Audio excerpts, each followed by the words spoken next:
সবথেকে সেই মুখ্যমন্ত্রী যার বিরুদ্ধে বাংলাদেশ দাঁড়িয়ে গেছে একসাথে, যার বিরুদ্ধে পাকিস্তান দাঁড়িয়ে গেছে। তো সেইখানে কোথায় হয়, যার বিরুদ্ধে এখানকার অনেক লোক দাঁড়িয়ে গেছে যারা ভেতরকার ভারতের শত্রু। তো সেইখানে একটা চিন্তার ভাস তো আসবেই, বিকজ ইনি বিএসএফ কে জমি দিয়ে দিয়েছেন ফেন্সিং এর জন্য, ন্যাশনাল হাইওয়ে অথরিটিকে জমি দিয়ে দিয়েছেন, 7টা ন্যাশনাল হাইওয়ে তৈরি হবে, এবং ইনি ওপেনলি ডিক্লেয়ার করছেন যে আমি সবকটাকে বার করব, ডিলিট, ডিটেক্ট, ডিপোর্ট, এটা বলেছেন। এগুলো তো কেউ বলার সাহস করেনি। ড্রাগের ব্যবসা, নারী পাচারের ব্যবসা, হাতিয়ার পাচারের ব্যবসা, আর একটা বড় ব্যবসা কি বলুন তো, এসে ভোটার কার্ড বানিয়ে ভোটার হয়ে যেমন ইচ্ছে সরকারকে এখানে প্রতিষ্ঠা করবার ব্যবসা। সেই সব কটা ব্যবসাতে ইনি ঢিল মেরে দিয়েছেন ভীমরুলের চাকে। তো এটা তো একটা ডেঞ্জার। এবং কি হয় না, উনি তো শুভেন্দুকে শেষ করতে পারলে সব হয়ে যাবে। ওনারা মনে করছেন যে ওইটা করতে পারলেই সব সব সমাধান হয়ে যাবে, যে এনাকে সামলাতে হবে, ইনি বড্ড বেশি অ্যাকশন নিয়ে ফেলছেন। এবং পুলিশ গিয়ে যখন এই ভদ্রলোককে তোলে, তখন তার ফোন থেকে আমাদের মুখ্যমন্ত্রীর সম্বন্ধে তার গতিবিধির ওপর নজর রাখা হচ্ছে, এবং সেটা অন্য একটি অর্গানাইজেশন, ভারত বিরোধী অর্গানাইজেশনে পাঠানো হচ্ছে। সেই প্রমাণ সেখানে কি হয়, তারা মনে করে যে না কিছু হবে না, সেফ আছি, এবং সেইটার সুযোগ এরা নেবে। এইখানে যদি একটা অশান্তির পরিবেশ সৃষ্টি করতে পারে, তাহলে পাকিস্তানের খুব লাভ হবে, কারণ বাংলাদেশ বর্ডারটা আবার অ্যাক্টিভ হয়ে যাবে। পাকিস্তান মানে আমরা আগে বুঝতাম ওই দিকের লড়াই, যেটা পাঞ্জাবে হয়, কাশ্মীরে হয়, কিন্তু এখন পাকিস্তান মানে আপনাকে ধরে নিতে হবে যেটা বাংলাদেশের থেকে আসবে সেই শত্রুরা। পাকিস্তানের আইএসআই, তাদের অফ সিন্দুরের পরে তাদের একটা প্রতিহিংসার একটা আগুন জ্বলছে তাদের মনে। আসিম মুনির, তার দলবল আইএসআই, সেটা এখন ওয়েস্ট বেঙ্গল, তার মধ্যে এই সবে এলো আজকে আপনি যেটা এসছেন, তার আগে ইউপি, বিহার, রাজস্থান, ঝাড়খণ্ড, পাঞ্জাব, মহারাষ্ট্রতে সে দেখিয়েছে। তসলিমা নাসরিন আজকে কলকাতায় এসছেন, এতদিন কেন আসেননি, তাই না? এতদিন তো সব উন্নতবাদী সরকার ছিল সময়, আর এখন তো আর উনি অপোজিশন লিডার নেই, এখন তো উনি মুখ্যমন্ত্রী। সেখানে সব সময় সব জায়গায় ওপেনলি বিনা সিকিউরিটি না গেলে ভালো আর কি। সারপ্রাইজ এলিমেন্ট থাকতে হবে, কোনো সেট নিয়ম থাকে না, এগুলো এরা করেন, এরা ফলো করেন। তো তারা তো টেরিস্ট, তাদের তো ঠিক আছে ফাঁসি হোক, যাবজ্জীবন কারাদণ্ড হোক, কিন্তু তাদের যারা খেতে দিয়েছে, থাকতে দিয়েছে, তাদের খুব একটা সাজা হয় না। এইরকম কেসটা কিছু দূর গিয়ে ওরা শুকিয়ে যায়। বাট আপনারা প্রত্যেকেই জানেন বর্ধমান থেকে জয়সি মোহাম্মদ জঙ্গি কার্যত আজকে তাকে ধরেছে পুলিশের এসটিএফ, কিন্তু তার যা গতিবিধি, তিনি মুখ্যমন্ত্রীর গতিবিধি কিন্তু লক্ষ্য রাখছিলেন। কার্যত তার সম্পর্কে জানা গেছে ইনস্টাগ্রামে, হোয়াটসঅ্যাপে কথা বলেছেন এই জঙ্গিদের সঙ্গে, পাকিস্তান জঙ্গি যোগ। আমার সঙ্গে রয়েছেন ব্রিগেডিয়ার দেবাশিস দাস, কথা বলবো স্যারের সঙ্গে। স্যার, খুব গুরুত্বপূর্ণ বিষয়, কারণ কেন জয়সি মোহাম্মদ, আপনি যাদের কথা বারবার বলেন সব থেকে একদম ভয়ঙ্কর আর যে জঙ্গি, সেই জঙ্গি সংগঠন বর্ধমান থেকে জঙ্গি উদ্ধার হয়েছে। একেবারেই। এবং কি হয় জানেন, আমি অনেক সময় আপনার চ্যানেলে, অনেক সময় অন্য কোনো সোশ্যাল মিডিয়া ইনফ্লুয়েন্সারের চ্যানেলে বা ইউটিউবারের চ্যানেলে, কখনো মেন স্ট্রিম মিডিয়ায় আমাদের মুখ্যমন্ত্রী, ভারতের প্রধানমন্ত্রীর সুরক্ষার জন্য কথা বলেছি, যে কিছু না কিছু এরা টার্গেট করবে। এটা কেন? কারণ পাকিস্তানের আইএসআই, তাদের অফ সিন্দুরের পরে তাদের একটা প্রতিহিংসার একটা আগুন জ্বলছে তাদের মনে। আসিম মুনির, তার দলবল আইএসআই, এবং সেটা এখন পাকিস্তান মানে আমরা আগে বুঝতাম ওই দিকের লড়াই, যেটা পাঞ্জাবে হয়, কাশ্মীরে হয়, কিন্তু এখন পাকিস্তান মানে আপনাকে ধরে নিতে হবে যেটা বাংলাদেশের থেকে আসবে সেই শত্রুরা। কারণ পাশের দেশ বাংলাদেশ, এখন তাদের মধ্যে ভীষণ বড় করে পাকিস্তানের এলিমেন্টস ঢুকে গেছে, যারা পাকিস্তানকে সাপোর্ট করে, ওপেন সাপোর্ট করে। এবার পাকিস্তানের একটি গোষ্ঠী আছে, সাজাদ ভাট্টি গোষ্ঠী বলে তাদের, সেই গোষ্ঠীটি যে মানে সর্বেসর্বা, সে এখন দুবাইয়ে থাকে শুনেছি, কিন্তু তার আন্তর্জালিক যে ক্ষমতা, সেটা এখন ওয়েস্ট বেঙ্গল, তার মধ্যে এই সবে এলো আজকে আপনি যেটা এসছেন, তার আগে ইউপি, বিহার, রাজস্থান, ঝাড়খণ্ড, পাঞ্জাব, মহারাষ্ট্রতে সে দেখিয়েছে। এখানে এরা কি করে, ইন্টারনেট থেকে রিক্রুটমেন্ট করে, ডিজিটাল রিক্রুটমেন্ট করে সেই সব ব্যক্তি যারা গরিব, বা যারা মানে ইয়াং ছেলে বা মেয়ে, বা এমনও কি প্রাপ্তবয়স্ক না, ধরুন 16 বছর বয়স, তাহলে কেউ ধরা পড়লে খুব বড় সাজা হবে না। এবং তাদের ছোট ছোট টাস্ক দেয়, যাও গিয়ে তোমার বাড়ির কাছে যে দেয়ালে আছে, ওই দেয়ালটা একটা বাজে কথা ভারত বিরোধী লিখে আসো। তারপরে বলে যে যাও গিয়ে একটুখানি ফটো পাঠাও আশেপাশের পুলিশ থানার। এমনি করতে করতে, পরীক্ষা নিতে নিতে যখন দেখে যে না এ বেশ পারবে, তখন তাকে দিয়ে বড় কোনো কাজ দেয়। এই ক্ষেত্রে, হ্যাঁ, এবং এই ক্ষেত্রে এই ছেলেটি এনার নাম হামিম মন্ডল বোধহয়, যে ধরা পড়ে হামিদ মন্ডল। এনার গল্পটা হচ্ছে, এনার মেন যেটা এখন আমি জানতে পারছি নানান রকম ভাবে, মিডিয়া থেকে, এখান থেকে ওখান থেকে, আমাকে তো ডাইরেক্ট পুলিশ থেকে বলে না, আমি আমার ওপেন সোর্স, বাট ওপেন সোর্সও বোঝবার একটু দরকার আছে, নাহলে সবাই বুঝতে পারবে না। তো ইনি একটি উত্তর হাওড়ার বিধায়ক, মিস্টার সাউ, রমেশ সাউ বা এরকম নাম, উমেশ সাউ, তাকে কিডন্যাপ করবার, তার কোনো আত্মীয়কে কিডন্যাপ করবার আহ, মানে ব্যাপারটা করতে চাইছিলেন। তখন সেইটা নিয়ে পুলিশ যখন যায়, এবং পুলিশ গিয়ে যখন এই ভদ্রলোককে তোলে, তখন তার ফোন থেকে আমাদের মুখ্যমন্ত্রীর সম্বন্ধে, তার গতিবিধির ওপর নজর রাখা হচ্ছে, এবং সেটা অন্য একটি অর্গানাইজেশন, ভারত বিরোধী অর্গানাইজেশনে পাঠানো হচ্ছে, সেই প্রমাণ পায়। তো এই জিনিসটা একটা কিডন্যাপিং, ছোটখাটো একটা মাঝারি সাইজের কিডন্যাপিং, এমএলএ এর বা মানে বাড়ির কাউকে থেকে, এখন আহ, এই এরিয়ার সব থেকে ক্ষমতাশালী মুখ্যমন্ত্রী, এবং সব থেকে সেই মুখ্যমন্ত্রী যার বিরুদ্ধে বাংলাদেশ দাঁড়িয়ে গেছে একসাথে, যার বিরুদ্ধে পাকিস্তান দাঁড়িয়ে গেছে, তো সেইখানে কোথায় হয়, যার বিরুদ্ধে এখানকার অনেক লোক দাঁড়িয়ে গেছে যারা ভেতরকার ভারতের শত্রু, তো সেইখানে একটা চিন্তার ভাস তো আসবেই। কারণ এটা ছেলে খেলা না, এটা কোনো ক্রিমিনাল না। এবার এই যার নাম বললাম, ইনি পাকিস্তান এর একজন নর্মাল সোশ্যাল মিডিয়া ইনফ্লুয়েন্সার ছিলেন এক সময়। তারপরে ইনি এখন সারা ভারতবর্ষে, পাঞ্জাবে দুজন এএসআই কে মারা হয় মে মাসে আর ফেব্রুয়ারি মাসে। হ্যাঁ, ঝাড়খণ্ডে একটি আরএসএস এর অফিসকে জ্বালিয়ে দেওয়া হয়। এমনি করে সারা ভারতবর্ষে ইনি অ্যাকশন করছেন। আমাদের আগে, এখন তো পশ্চিমবঙ্গের এসটিএফ দারুণ কাজ করছে, এইভাবে ধরেছে। আমাদের এর আগে আমরা মহারাষ্ট্রে আর খুব বড় করে দেখেছি রাজস্থানে, একসাথে 100টা 150টা জায়গায় এই ভদ্রলোকের নানান রকম এজেন্টের বিরুদ্ধে করা, এবং এদের ধরা যাবে না। মানে উনি যদি আমার সাথে সম্পর্ক রাখছেন, আপনি কি করে জানতে পারবেন? কারণ সম্পর্ক রাখা হচ্ছে না ডাইরেক্টলি, কিরকম ভাবে সোশ্যাল মিডিয়া, বিশেষ করে সেই সব গ্রুপগুলো যেগুলোকে ধরা যায় না, যেমন টেলিগ্রাম, হ্যাঁ, যেমন ইনস্টাগ্রাম, এরকম যেদেরকে ধরে ক্যাচ করা খুব মুশকিল। এবং এরা নাকি এক একটা ছোট্ট কাজ দেয়, অল্প কিছু টাকাও পাঠায়, এবং এগুলো পুরোটা পাকিস্তান থেকে যোগসাজশ হচ্ছে। এবং সেখানে আমাদের রাজ্যের যিনি মুখ্যমন্ত্রী, তার শুভেন্দু অধিকারীকে বারবার টার্গেট করা হচ্ছে স্যার। হ্যাঁ, দেখুন, এটা তো মানে জলের মতো পরিষ্কার যে বহু লোকের গলার কাটা হয়ে গেছেন উনি এখন। বাংলাদেশের তো হয়েছেন, এবার বাংলাদেশ তো একটা না, বাংলাদেশের যারা অলরেডি এখানে আসতো, তারা আর আসছে না। আচ্ছা, যারা এসেছিল তাদের মধ্যে একটা বড় অংশ পালিয়ে গেছে, আরেকটা বড় অংশ লুকিয়ে আছে। তাদের ভয় আছে যে উনি হয়তো খুঁজে খুঁজে বার করবে, ফেরত পাঠাবেন। আর এই লোকগুলোর সাথে, এই ওপেন বর্ডারের সাথে যুক্ত ছিল বহু মানুষের ব্যবসা, ড্রাগের ব্যবসা, নারী পাচারের ব্যবসা, হাতিয়ার পাচারের ব্যবসা, আর একটা বড় ব্যবসা কি বলুন তো, এসে ভোটার কার্ড বানিয়ে ভোটার হয়ে যেমন ইচ্ছে সরকারকে এখানে প্রতিষ্ঠা করবার ব্যবসা। সেই সব কটা ব্যবসাতে ইনি ঢিল মেরে দিয়েছেন ভীমরুলের চাকে। তো এটা তো একটা ডেঞ্জার। এবং কি হয় না, উনি তো, শুভেন্দুকে শেষ করতে পারলেই সব হয়ে যাবে। ওনারা মনে করছেন যে ওইটা করতে পারলেই সব সব সমাধান হয়ে যাবে, এবং একটা বড় তারা রিলিফ পাবেন, কারণ হয়তো তাহলে লোকে একটু ভয় পেয়ে যাবে। এরকম টেরিস্টদের মাথায় তো এরকমই থাকে। এবং আপনি তো দেখেছেন আমাদের দেশে এর আগেও বড় বড় নেতারা টার্গেট হয়েছেন। রাজীব গান্ধী থেকে শুরু হ্যাঁ, করে, হ্যাঁ, ইন্দিরা গান্ধী থেকে একদম শুরু করে, বড় বড় মানে নেতারা। ফুলের তোড়া দিয়েও আমরা দেখেছি হ্যাঁ, এবং নানান রাজ্যের ছোটখাটো লেভেলেও অনেকে হয়েছেন, পুলিশের অনেকে হয়েছেন, আর্মির অনেকে হয়েছেন, এবং একদম মুখ্যমন্ত্রী প্রধানমন্ত্রী লেভেলেও হয়েছেন। তো সেইখানে এটা তো একটা অত্যন্ত চিন্তার ব্যাপার। এবং আরেকটা কথা আমি আপনাকে বলি, আমাদের অনেক কিছু মনে হয়, বাট আমরা মিডিয়াতে সবসময় তো আসি না, মাঝে মাঝে বলি, আমাদের উনি, আমার ব্যক্তিগত মনে হয় যে একটু বেশি ওপেনলি ঘোরেন, এতটা রিস্কও নেওয়া উচিত না। মানে একটু একটু কম করা উচিত, কারণ কে কোথা দিয়ে টার্গেট করছে আমরা এখন বুঝতে পারছি না। কারণ এই মুহূর্তে তাদের এম হচ্ছে এইখানে যে কোনো রকম ভাবে যদি এরকম কাউকে, যারা ওনার গলার কাটা হয়ে দাঁড়িয়েছে, শেষ করে দেওয়া যায়, তাহলে রাজনৈতিক ভাবে অনেকে লাভ করবে। বাধা হচ্ছে শুভেন্দু অধিকারী নাকি? হ্যাঁ, হ্যাঁ, এবং রাজনৈতিক ভাবে উনি বাধা, অর্থনৈতিক ভাবেও তো বাধা। এই যে আপনারা দেখাচ্ছেন কি, এই বীরভূমে এগুলো, আপনি বলতে চাইছেন এগুলো পুলিশ জানতো না? আপনি বলতে চাইছেন যে এগুলো ইনকাম ট্যাক্স ডিপার্টমেন্ট জানতো না? আমরা জানতাম 150 কোটি টাকাতে বিয়ে হচ্ছে, আমরা জানতাম, বাড়িতে বসে থাকি, কোথাও যায় না। আমরা জানতাম যে জয়াপ্রদা এসে নাচছে। আর ডিস্ট্রিক্টের লোকেরা জানতো না, ডিস্ট্রিক্ট ম্যাজিস্ট্রেট জানতো না। তার এখন তো তাদের কারো ইচ্ছা হয়নি বলবার। তো পুরো সিস্টেমটা একটা অন্যরকম সিস্টেম ছিল, যে এইসব লোকেদেরকে কাউকে ধরা যাবে না।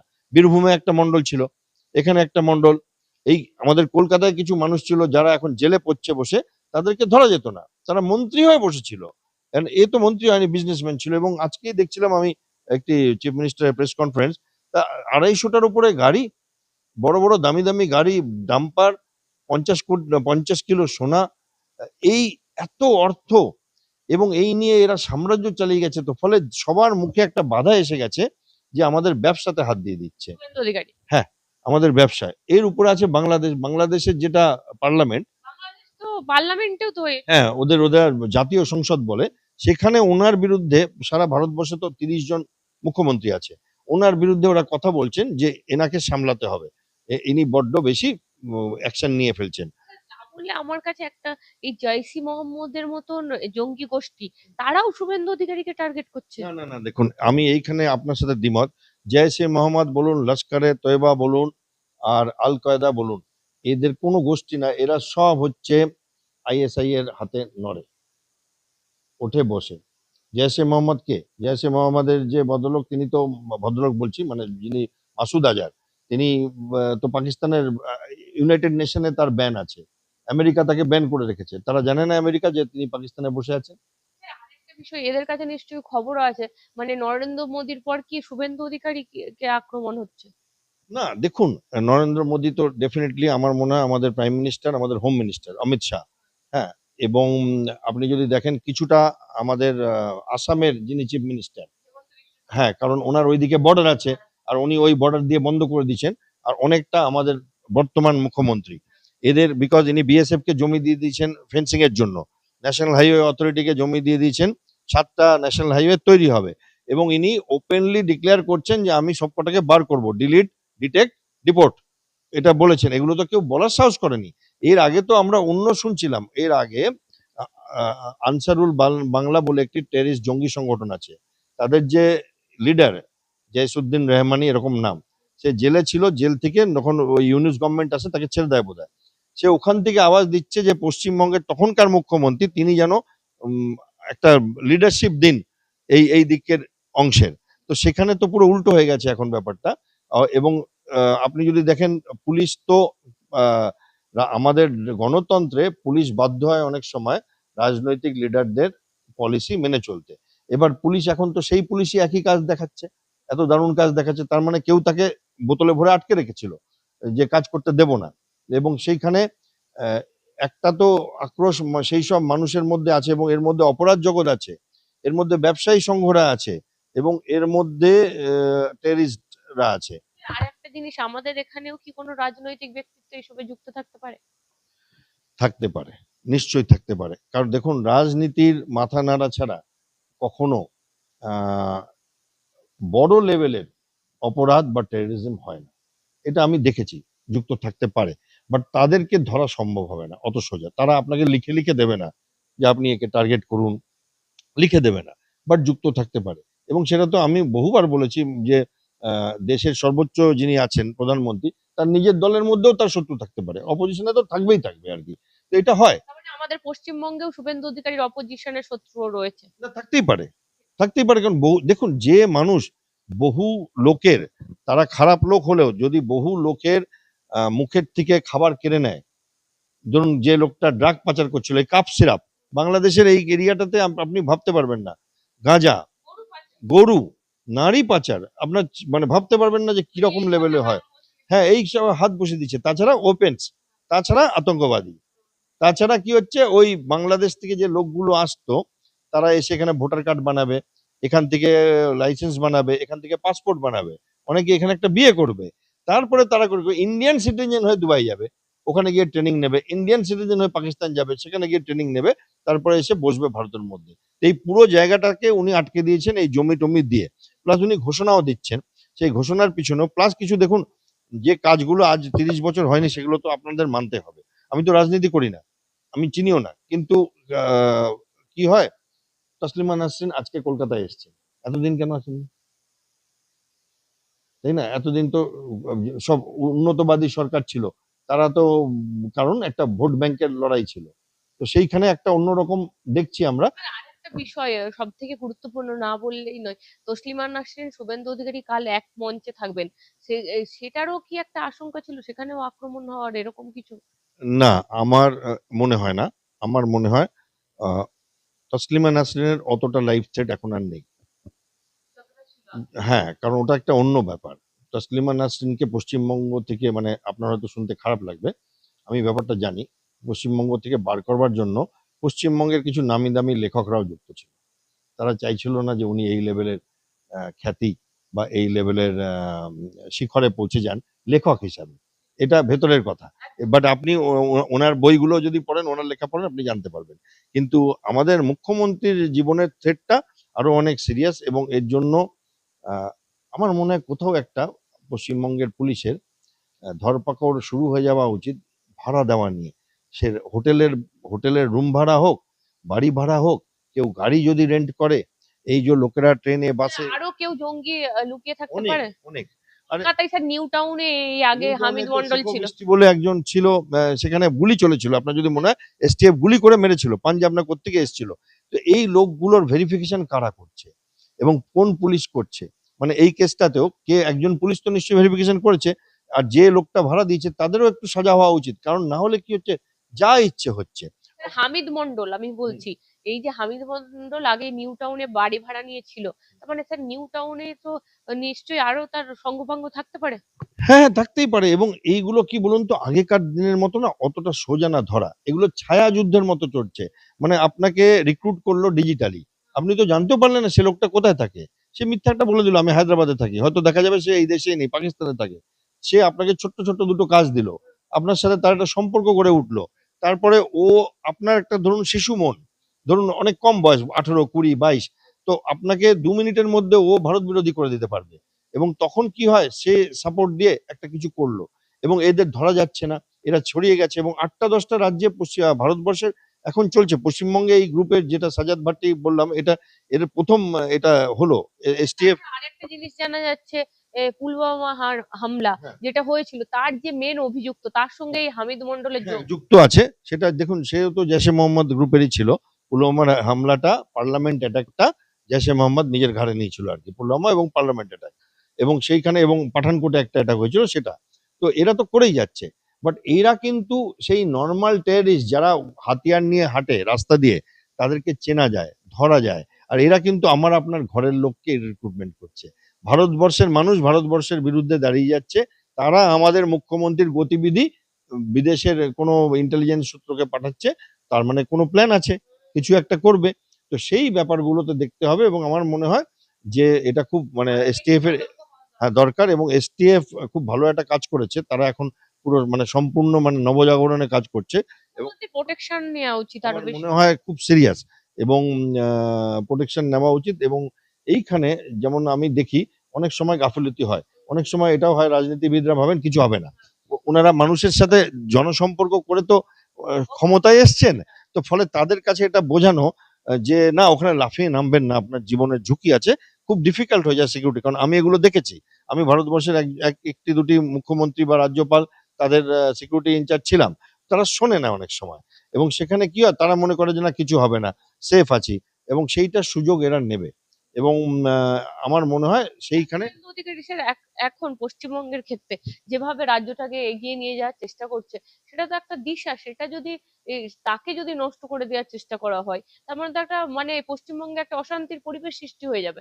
হ্যাঁ, এবং এইখানে যদি একটা অশান্তির পরিবেশ সৃষ্টি করতে পারে তাহলে পাকিস্তানের খুব লাভ হবে। কারণ বাংলাদেশ বর্ডারটা আবার অ্যাক্টিভ হয়ে যাবে। আরেকজন মানে ওনাকে যদি অফ করে দিতে পারে, ধরুন ইনজিওর করে দিল। তো সেই রকম ভাবে। আর সেইখানে এদের এটাই এম থাকে যে আমরা এরকম ভাবে মেসেজ দেব। তো সেখানে আমার মনে হয় যে সিকিউরিটি যদি বাড়ানো যায় তাহলে অত সহজও না। আমাদের পুলিশের যথেষ্ট যোগ্যতা আছে। প্লাস একটু সংযত হতে হবে যে সবসময়, আর এখন তো আর উনি অপোজিশন লিডার নেই, এখন তো উনি মুখ্যমন্ত্রী। সেখানে সবসময় সব জায়গায় ওপেনলি বিনা সিকিউরিটি না গেলে ভালো আরকি। সারপ্রাইজ এলিমেন্ট থাকতে হবে। কোনো সেট নিয়ম থাকে না এগুলো। এরা করেন, এরা ফলো করেন। তো এমন না যে একেবারেই করেন না। বাট এদের ক্ষমতাটা একটা কোনো চোর ছেচোর বা ক্রিমিনাল দল না। কোনো রাষ্ট্রশক্তি এদের চালাচ্ছে। কোনো বড় দেশের লেটেস্ট খবরাখবর নিয়ে এরা এগায় তারা কিন্তু। নাকি স্যার পুলিশের থেকে থেকেও এরা জঙ্গিরা অনেক আরো এগিয়ে বেশি থাকে, খবর রাখে। অনেক বেশি খবর রাখে, এবং ইন্টারনেটে এদের আচরণ, এদের ঘোরাফেরা আমাদের দেশের যারা সিস্টেম আছে ইন্টারনেট তার থেকে বেশি শক্তিশালী। স্যার, আরেকটা বিষয় জানতে চাইবো, এরা যে ধরা পড়েছে, এই যে হামিদ মন্ডল, তাকে কি এমন জিজ্ঞাসা করা হবে, বা স্যার কি করে অ্যাকচুয়ালি এদেরকে ইন্ট্রোগেট করা হয়, আপনি তো ভালো জানবেন। না দেখুন, এখন আজকাল আমাদের আমাদের সময় না যে ইন্টারোগেশন টেকনিক ছিল ওগুলো আলাদা ছিল। এখন ইন্টারোগেশন টেকনিক মানে ডিজিটাল এভিডেন্স। আপনার মোবাইল ফোন কথা বলে, আপনার ইন্টারনেট চ্যাট কথা বলে, আপনি ফেসবুকে কি লোড করছেন সেগুলো কথা বলে, এগুলো লুকানো যায় না আজকাল। তো ফলে কানেকশন বেরিয়ে যাবে, ও অলরেডি বলতে শুরু করে দেবে, কারণ ওর অলরেডি 100টা হয়তো কানেকশন বেরিয়ে গেছে। বাট আসল মাথা যে, তাকে তো ধরা যাবে না, সে তো এই দেশে নেই। পাকিস্তানে। সে তো পাকিস্তানে থাকতে পারে, দুবাইয়ে থাকতে পারে, সে তো বলে লোকে দুবাই আছে, দুধের ব্যবসা করে নাকি, হ্যাঁ, মিল্ক প্রোডাক্টসের। এবার সে তো এখন, এরা ছায়া যুদ্ধ লড়ে মানে ইন্দ্রজিতের মতো মেঘের আড়াল থেকে, ফলে তাকে ধরা যাবে না, বাট সাঙ্গপাঙ্গ গুলোকে ধরা যাবে। এবং এখানে একটা অত্যন্ত গুরুত্বপূর্ণ জিনিস, সেটা হচ্ছে যারা টেররিস্ট, তারা তো টেররিস্ট, তাদের তো ঠিক আছে ফাঁসি হোক, যাবজ্জীবন কারাদণ্ড হোক, কিন্তু তাদের যারা খেতে দিয়েছে, থাকতে দিয়েছে, তাদের খুব একটা সাজা হয় না। এইরকম কেসটা কিছু দূর গিয়ে ওরা শুকিয়ে যায়। বাট এই কেসটা যদি দেখেন, একে যারা হেল্প করছিল তাদেরকে ছাড়া উচিত না। একবার দুবার এরকম কেস করলে তখন মানুষ 10 বার ভাববে কিছু করবার আগে। প্লাস কোথাও মনে হয় যুব সমাজকে একটা জাগ্রত করবার এবং একটা খবর দেওয়ারও দরকার আছে, যে যে কোনো লোকের সাথে ইন্টারনেটে সম্পর্ক না করতে। কারণ একটু আগে দেখছিলাম ওর বাড়ির লোকের ইন্টারভিউ আসছে, বলছে আমরাই জানি না। তো বাড়ির লোক কি করে জানবে একটা ইয়াং ছেলে কার সাথে মিলছে? সে আমাদের মুখ্যমন্ত্রীর গতিবিধির উপর নজর রাখছে, কোনো কল্পনা করতে পারবে বাড়ির লোক? কেউ, মানে আপনি চিন্তা করেন না তো কিরকম ভাবে এটা হচ্ছে। আসলে এদেরকে এমন মানসিকতা তৈরি করা হয়, এরা মানে একদম অন্যরকম তৈরি হয়ে যায়। হ্যাঁ, ব্রেন ওয়াশ করে দেওয়া হয়। এবং আমি বহু দেখেছি অনেক জায়গায় ভারতবর্ষের এবং পৃথিবীর অন্যান্য জায়গায়, যে বাচ্চা বাচ্চা প্রায় শিশুর সমান মানুষেরা হাতিয়ার নিয়ে, কি তাদের মোটিভেশন, কি তাদের জোশ, যে যেন কিছুই জানে না, কিন্তু তাদের একটা আছে যে মারতে হবে, সেনাবাহিনীকে মারতে হবে বা ভারতের কোনো বড় মানুষকে মারতে হবে। ভারত বিরোধী। ভারত বিরোধী মনোভাব এটা তৈরি করা যায়।